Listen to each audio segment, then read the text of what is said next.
You are listening to a Beach Glass Media podcast.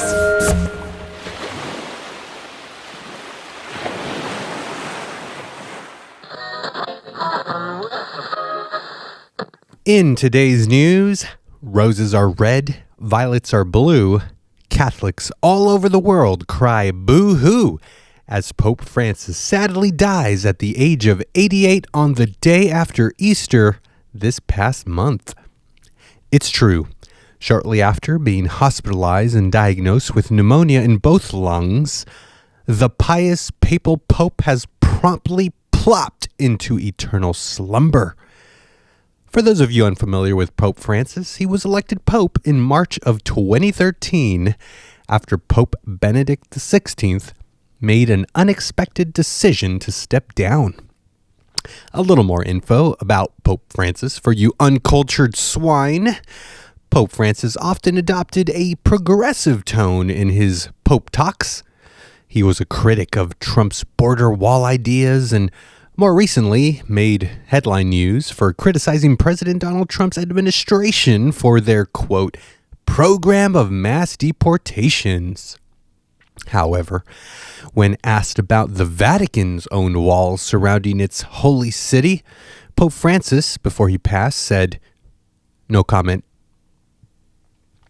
But it is sad, sad news for Catholics to have their beloved Pope pass away. To some, he was a beloved faith leader. To others, a colossal symbol of the Catholic tradition. And to non-Catholics, well, you know, he was that dude who wore some comfortable silky pajamas all day with a funny-looking hat and stuff. When asked to share any feelings or comments about Pope Francis's passing, Protestants all over the world responded, no comment. In more recent controversial political news, President Donald Trump caused many Catholic Democrat politicians in the U.S. to be utterly offended when the president reposted an AI-generated picture of himself as a pope wearing the pope's garb. Catholic Democrats were appalled at such blasphemy that the president would make fun of such a holy figure. No one should mock the Catholic tradition. But wait a sec. Didn't Michigan Governor Gretchen Whitmer mock the Catholic tradition of taking the Eucharist by replacing the communion bread with a Dorito? Never mind, I'm sure we just imagined that. But it's true. Democrat New York Governor Kathy Hochul expressed deep offense taken about the Pope Trump AI picture. As Governor Kathy Hochul is a Catholic woman herself, her Catholicism is something she takes very seriously, she says, and can't believe President Trump would subject himself to an AI-generated image of himself as Pope. Such mockery. Oh, how blasphemous. But hold on. Isn't Kathy Hochul's support for abortion contrary to Catholic beliefs? And isn't Kathy Hochul's support for the LGBTUVWXYZ+++ community contrary to Catholic teachings? Oh, never mind. It must be the Mandela effect at play here or something like that. Well, in other related news, Pope Francis isn't the only one making their way to the heavens. Katy Perry is now certified as an astronaut. That's right. Katy Perry, pop star singer with hit songs such as I Kissed a Girl, Roar, and California Girls, and that's girls spelled with a U, underwent a rigorous process which requires a combination of education, experience, and physical fitness. Just like all modern astronauts, Katy Perry completed a bachelor's degree in a STEM field with a master's degree in astrophysics and engineering. Wait a sec. Hold on. I'm getting a correction here. Okay. Never mind. Turns out Katy Perry is not really an astronaut like, say, Sally Ride, who actually was the first woman in space. No. Turns out Katy Perry simply managed to pay whatever millions of dollars it must have cost to ride in the Blue Origin spacecraft. So, yeah. At best, it's safe to say Katy Perry, baby, you're a firework. Come on, show 'em what you're worth. And lastly, roses are red, clowns are funny. Carmelo Anthony and Shiloh Hendrix are getting all the money. That's right, folks. Last month in April, Carmelo Anthony, a 17-year-old black teen, fatally and tragically stabbed a white teen in the heart after an altercation at a high school track meet in Frisco, Texas. But don't feel bad. The judge managed to reduce the murderer's $1 million bond down to $250,000. Plus, murderer Carmelo Anthony was able to fundraise $500,000 on GiveSendGo.com because, well, we all know that murderers are always the real victims in these crimes. Never mind the dead teen. I mean, come on. After all, Carmelo Anthony simply made an honest murderer's mistake. As for the dead teen, well, he had it coming. After all, he had no melanin. And of course, speaking of no melanin, Shiloh Hendrix, the white Minnesota mom who called a 5-year-old black boy the N-word, made headline news. That's right, ladies and gentlemen. I didn't stutter. Shiloh Hendrix called a 5-year-old boy the N-word after claiming that the 5-year-old stole her son's personal belongings. Shiloh Hendrix was filmed by a bystander, and then she proceeded to continue to say the N-word over and over again to describe the actions of the 5-year-old boy. How awful! Some said it was equally as bad as stabbing someone in the heart. But don't worry, no. Be still, my beating heart. Shiloh Hendrix managed to raise over $500,000 on GiveSendGo.com because we all know the magical N-word is such a mystical and powerful word that when uttered by a white person, it can either lead them to be canceled by the cancel culture mob, or it can be like striking oil for white moms in viral internet videos. However, when the same magical N-word is uttered by a black person, well, the shine kind of wears off. So finally, roses are red. This world is a mess. And this is Faith in Politics with me, Andrew Reyes.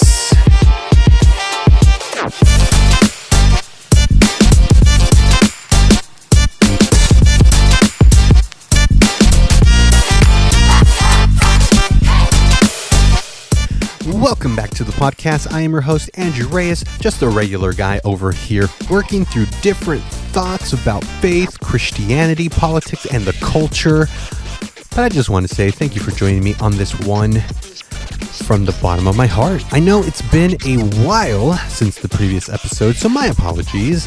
I've either been busy or lazy, but if you ask me which is it, I will say 100% of the time I've been busy. But here we are, episode 15. It feels good. I'm going to try to make this one fall in line with the normal format, which is the satire opening, which you just heard, then a faith-related topic, then a political-related topic. But before we continue, I just want to remind you to follow the podcast on Instagram. I have a podcast page there. Just search for Faith and Politics with Andrew Reyes, and I'm sure you'll be able to find it. Also, please give a flattering review wherever you listen to this podcast, Spotify, Apple Podcasts, or wherever. Please help me make this podcast look good. I will greatly appreciate it. And the last thing I want to mention is that at the end of the show, I'm going to check out the inbox for a new segment called Faith and Politics DMs. And I will go over a message I received via an Instagram user, and I will give you my opinions on an interesting DM I received. So stay tuned. Without further ado, Faith and Politics, episode 15. Hope in a Pope, Tightrope.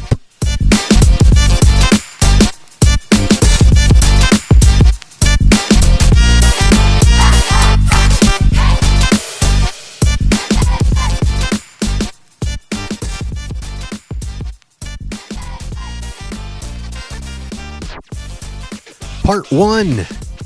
A new Pope. So, believe it or not, I wasn't planning on this episode being about the Pope. As a matter of fact, I was going to talk about the cross necklace and my thoughts and opinions about that specific piece of jewelry. But then, in the middle of me writing episode 15, a new Pope was elected. And then all my news feeds on social media and all the podcasts I listened to couldn't shut up about the new Pope. So then I figured, why not write down and piece together my thoughts about the Pope instead? I mean, the Pope is not only a religious figure, but also a worldwide political figure who actually has a massive platform to stand on, for lack of a better term. And millions of people all over the world listen to what he has to say. So I figured, you know what? Let me just give you my quick rough take about what I think about when I think about the Pope. My initial thought about the Pope is, I really don't care. I know you're thinking, wow, Andrew, I didn't know you were so shallow. I thought you were a religious man. How could you say you don't care about the Pope? The Pope is like God. Well, that's kind of the point. I don't believe the Pope is like God, and I honestly don't even think Catholics see the Pope in that manner either. In fact, I believe the Pope is a human, like me. And just like any human being, we have our flaws and weaknesses.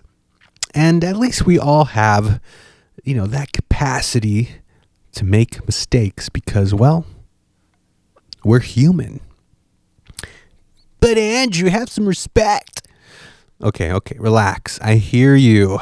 I'm getting there. Hold your horses. I do have respect for the Pope, as I have come to understand the significance of the Pope more recently, and how he is considered to be a great faith leader for the Catholic Church. I do honor that, and I do respect that tradition for those who adhere to the Catholic faith. I meant to say, I respect that tradition, rather.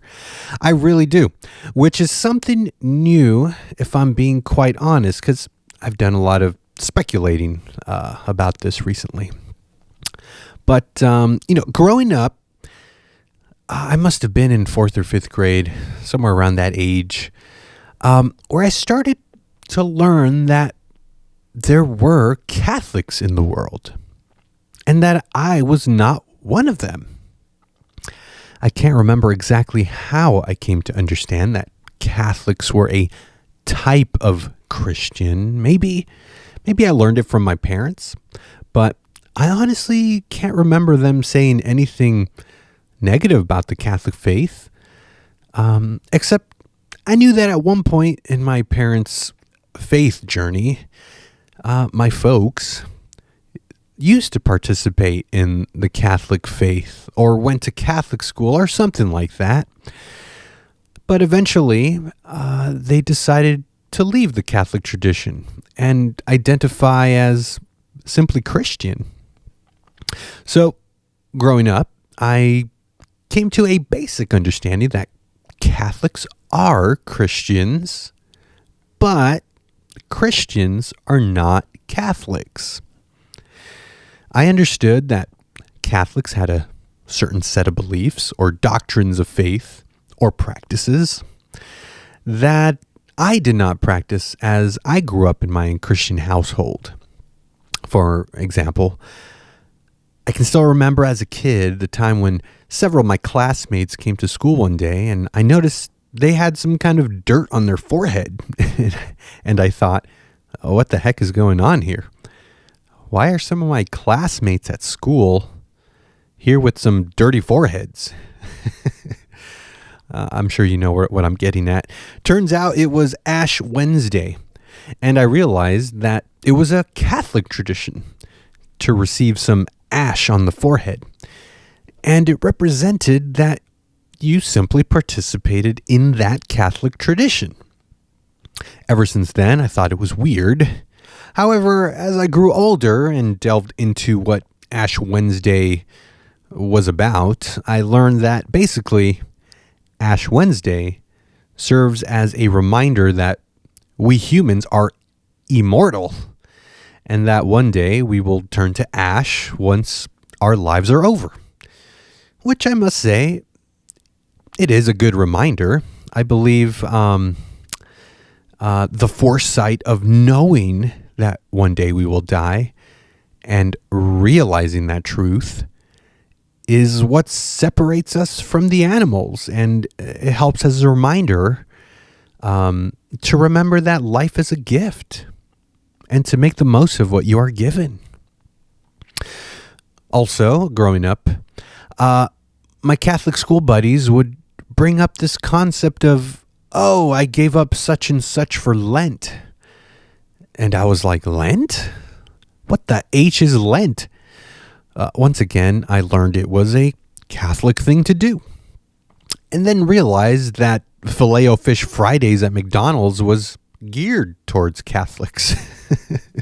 Because they can't eat meat on Fridays. Which is a pretty savvy idea from a business standpoint, come to think about it. But Christians, are aware of giving up something since we grew up having an understanding of fasting, which is basically an act of worship by giving up food or giving up something in order to honor God. So I guess I could understand the concept of Lent. And the last thing I remember hearing about as I grew up in the Christian faith was learning about baptism and the differences between the Christian Protestant view and the Catholic view of baptism. Baptism being the Christian sacrament symbolizing a rebirth where one is immersed in water. Typically, in layman's terms, it signals to the world in public fashion that you have joined the Christian community. Of course, this practice comes from John the Baptist, which we read about in the gospel books of the New Testament, where John would call people to repent and to be baptized. Long story short, Jesus himself was baptized, which is why Christians practice this symbolic tradition. All that to say, I learned that the Catholics baptized babies. Yes, little babies. And that was something that never sat well with me for a simple reason. I believe following Jesus or being a Christian is a step of faith that one consciously and rationally chooses to make. I believe we all have free will, and we have the ability to choose or reject the gift of salvation by faith in Jesus, by grace through faith. I can get into all kinds of debate about salvation and who is saved and all that stuff, which is, that stuff's always argued about in Christian circles, but I'm not going to talk about that today. Maybe I'll save that for another episode. But the point is, I believe when it comes to baptism that you have to have an understanding of what baptism means. You need to understand why it's done, what it represents, etc. Before you jump into it, no pun intended. In order to fully, you have to understand what it represents in order to fully understand what you are repenting from, because baptism is like a call to repentance. In other words, being baptized is symbolically burying the old you and coming up from the water as a new you, so to speak. So there has to be some kind of conscious, rational understanding about what you are doing when you go get baptized. And no offense, I love the little babies as much as the next mom. But it's hard for me to accept that a baby being baptized knows what is happening at that stage of their life. The parents know for sure, but I believe every single person has to, work out their salvation, as stated in the book of Philippians. I think every person has to discover what it truly means to be baptized. And then once you discover it, then you know what you're diving into. Once again, no pun intended. So, all that to say, I've always had my issues with the Catholic faith. Oh, and purgatory. That was also mentioned by my Catholic friends, which I never understood the point of that. Just saying. Oh, and I also remember learning about the Catholic Bible and how it has extra books, in their canon, which I always thought was weird. And okay, maybe I should do my due diligence and look into it. But anyway, all that to say, the Catholic faith always seemed very exclusive to me, like you were in or you were out, no in-betweens. Whereas when it comes to the non-Catholic denominations or Protestant denominations, it seemed to have more options, quote unquote, to worship God, and in different manners. If you liked being loud and like to sing and dance, you can find a more charismatic church. If you like a more solemn and reverent church, well, you can go to like a Lutheran church, basically. Anyway, the Protestant churches seem to offer different flavors, so to speak. And I always just thought that was kind of cool. Like there's a freedom to worship God in different ways. So, sure, there may be disagreements within the Protestant denominations, but, at least we agree on the essentials. Specifically, we all can agree that salvation is through faith in Jesus Christ and nothing else, or no one else, which, the essentials are true for the Catholic Church too, which, it took me a while to realize.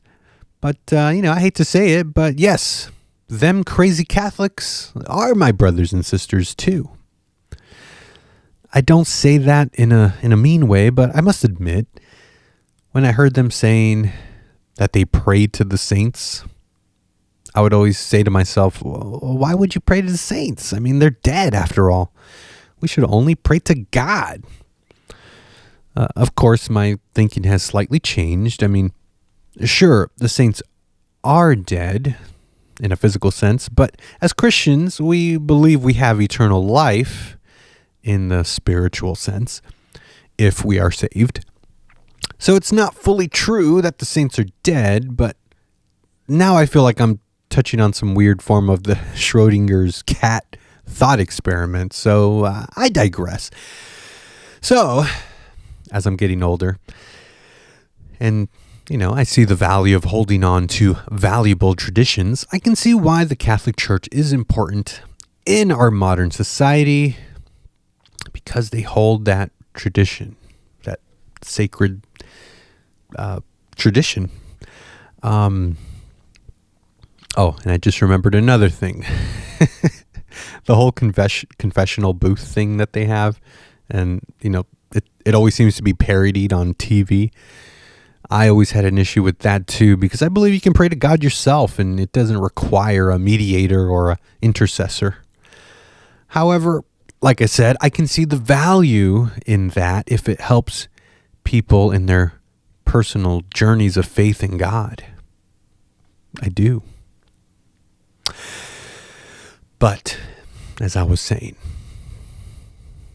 I can see why their traditions are valuable to Catholics. I now understand that selecting a pope is a long-standing tradition that ties to St. Peter, as in Peter, who was one of the 12 disciples of Jesus, which, I'll be honest, I didn't know about that till recently. That pope was sort of the first pope, if my understanding is correct, according to Catholic tradition. So as a Christian and not a Catholic, my opinion has changed somewhat, very little as far as the significance for me. Although I am empathetic to the Catholics who do value their traditions, because I believe traditions help remind you of your history and also help you orient yourself in life so you know where you stand, so you're not floating aimlessly in like the ocean, but rather, you're anchored to something with purposeful meaning. Also, it's kind of cool that the new Pope Leo the 14th is what his name will be. He's an American from the U.S. or at least he has like dual citizenship or something, which is it's kind of neat how Trump's tariff policies are working and now are manufacturing popes in the U.S. Just kidding. I'm kidding. Relax. But, time will tell what kind of influence the new pope will have on the world. And you know what? I'll be one to at least be observant. So, to all my Catholic friends out there, congratulations on the new pope.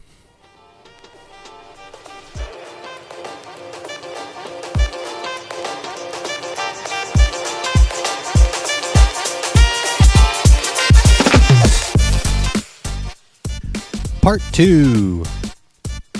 Pope Trump comments. Well, I went a little longer than I expected on part 1 again. At least longer than I set out to. I'm trying to keep each section at like 10 minutes because the goal is to have like a 30-minute episode. So I'm going on a little longer, but I'm sure you don't care. I'm just thinking out loud here. Anyway, I'm going to keep part 2, which is the political portion of the podcast. I'm going to be very brief today, as brief as humanly possible. So, jumping right in. After the passing of Pope Francis, reporters rushed to get a response from the president. In this clip, the question asked by the reporter is a little bit hard to make out because it sounds like a helicopter's nearby. But I think President Trump is asked who he would like the Pope to be. So let's listen to what Trump has to say here. As Pope? Yeah. I'd like to be Pope. That would be my number one choice. No, I don't know. I have no preference. I must say we have a cardinal that happens to be out of a place called New York who's very good. So we'll see what happens. Okay, so, any normal human being would have been like, ha, what an oaf. Trump wants to be Pope. Well, it did make me chuckle a bit, so I know it's all in good fun. Right? Like, that should have been the response from everyone. Like, that's just Trump's personality, He likes to make subtle jokes here and there, but if you notice, he gives an America first type of answer because, well, that's who he is. And that is essentially what the Make America Great Again movement is all about, which is putting American interests first. So he states that there's a cardinal in New York that would be very good. Once again, Trump is an America First president, so of course he gives an American answer. And, that shouldn't be a shock. But then, later on, someone out there in the internet created an AI-generated image of Trump dressed in the Pope outfit, and it goes viral. It's reposted on the White House's X account, actually, and then the world goes insane about it.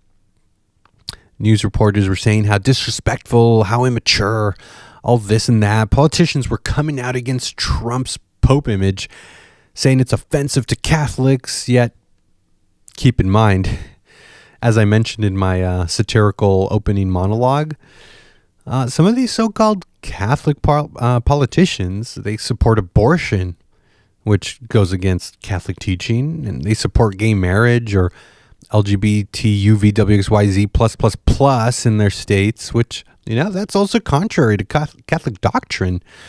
So all that to say, the hypocrisy from the outrage mob was pretty obvious. I mean, here's a clip from Trump's response to the press. Some Catholics were not so happy about the image of you looking like the Pope. Oh, I see. You mean they can't take a joke? You don't mean the Catholics. You mean the fake news media.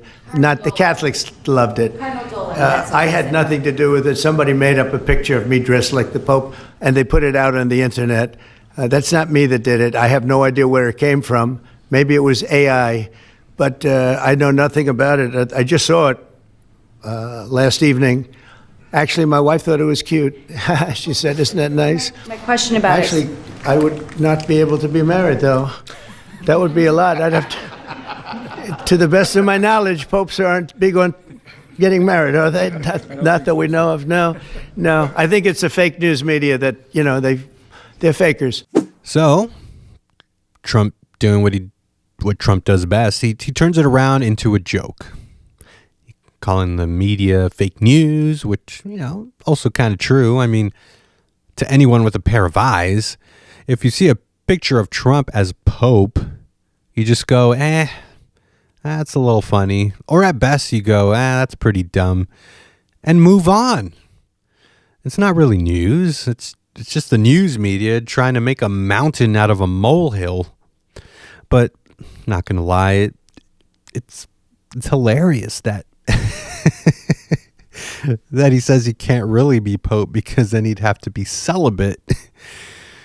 And why would he do that? I mean, considering his proclivities.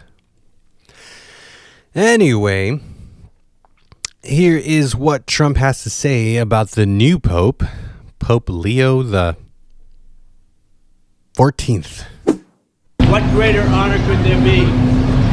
And we were a little bit surprised, very happy. It was just a great, absolutely great honor. Are you planning to meet the Pope in the near future? Mr. President. They have already spoken to us, and we'll see what happens. But again, to have the Pope from the United States of America, that's a great honor. That's a great honor. I'm watching, and they said, he's from America. I said, that's great. And there you have it, folks. That will conclude the political portion of today's episode. Like I said, I wanted to be brief. I could go on, but I'm talking too much. Anyway, please stick around for just a few more minutes because I want to end today's episode with a new segment that I'm calling the Faith and Politics DMs. Hello, no one is available to take your call. Please leave a message after the tone. All right, so in this new section, I want to bring up a DM, as in a direct message or comment sent to me on the Faith and Politics Instagram page, or it can be from the email. And I want to give a quick impromptu response to a listener's message. Once again, this is open to anyone. Send me a message. Send me a question, comment. You can do that on the Instagram page or via email. And I will most likely bring it up at the end of the next episode. My hope is that it will be a fun, interactive way to make for a more entertaining episode. So please write to me. I insist. Today's message, this DM comes from a coworker of mine named Corey, a fellow mail carrier. And I think I was messaged in response to one of my satirical headlines that I posted on Instagram about how the, Democrat, liberal, leftists love to call everyone a Nazi simply because, they breathe the same air as us, So Corey messaged me relating to that post about something that he experienced when he went out surfing or paddle boarding this one day. So I'm going to read the message and also going to describe it, and I'm just going to give you my thoughts on the fly. So in this message, he sends me a picture of his pickup truck. He drives a white pickup truck. And in the photo, I see that, he has his surfboard in the back. I can't tell if it's a surfboard or a paddle board, like one of those stand-up paddle boards, but either way, still cool.